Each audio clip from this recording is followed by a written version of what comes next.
এর কারণ হচ্ছে কাকে বিয়ে করব। মেয়ে যদি নষ্ট হয়, চরিত্রহীন হয়, সতীত্বহীন হয়, ধোঁকাবাজ হয়, তাহলে আমি তো ঠকে যাব হুজুর, আমার জীবন তো নষ্ট হয়ে যাবে। এই, আজকের এই কথা আমি কখনো আগে বলি নাই, মন দিয়ে শোনো। তুমি যদি ভাবো যে আমি আজকে এই মেয়েকে বিয়ে করব না, 2 বছর পরে আমি বিয়ে করব অন্য জায়গায়, তুমি যে 2টা বছর অপেক্ষা করবা বিয়ের জন্য, আফটার 2 ইয়ার্স, 2 বছর পর তুমি যে অমুক মেয়েকে বিয়ে করবা, ওই মেয়ে যে ধোঁকাবাজ নয়, তুমি আমার গ্যারান্টি লিখে দাও, লিখে দাও, কোনো সন্দেহ নাই। হতে পারে সে ধোঁকাবাজ, হতে পারে সে চিটার বাটপার, আবার হতে পারে সে চরিত্রবান, ঠিক কিনা বলেন?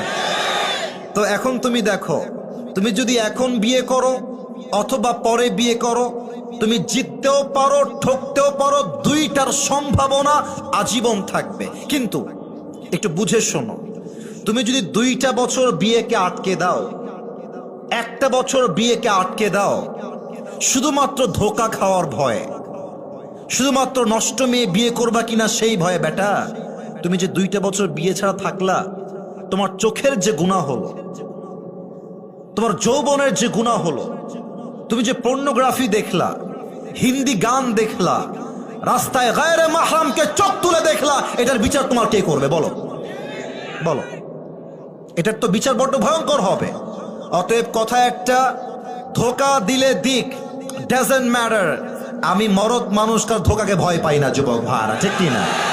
আচ্ছা, ধোঁকা খাবা, সমস্যা নাই, পুরুষ মানুষ তো বিয়ে 1টা নয় 4টা করা যায়। একজন ধোঁকা দিবে, ওইটা বাদ আরেকটা আমি বিয়ে করব। যতদিন বেঁচে আছি ভালো মেয়ে না পাওয়া পর্যন্ত আমি স্থির হব না, ঠিক কিনা বলেন? অনেকের মাইন্ডে লাগবে কথা শুনতে, বাট কথা এটাই বাস্তব। মনে রাখবেন, ধোঁকা একজন সৌভাগ্য মানুষই খায়, ধোঁকা একজন যার কপাল ভালো সে খায়।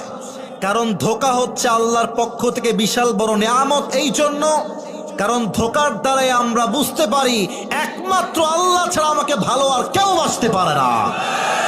আমার রবি আমার প্রকৃত বন্ধু, আমার রবি হচ্ছে আমার আসল কাছের সত্তা।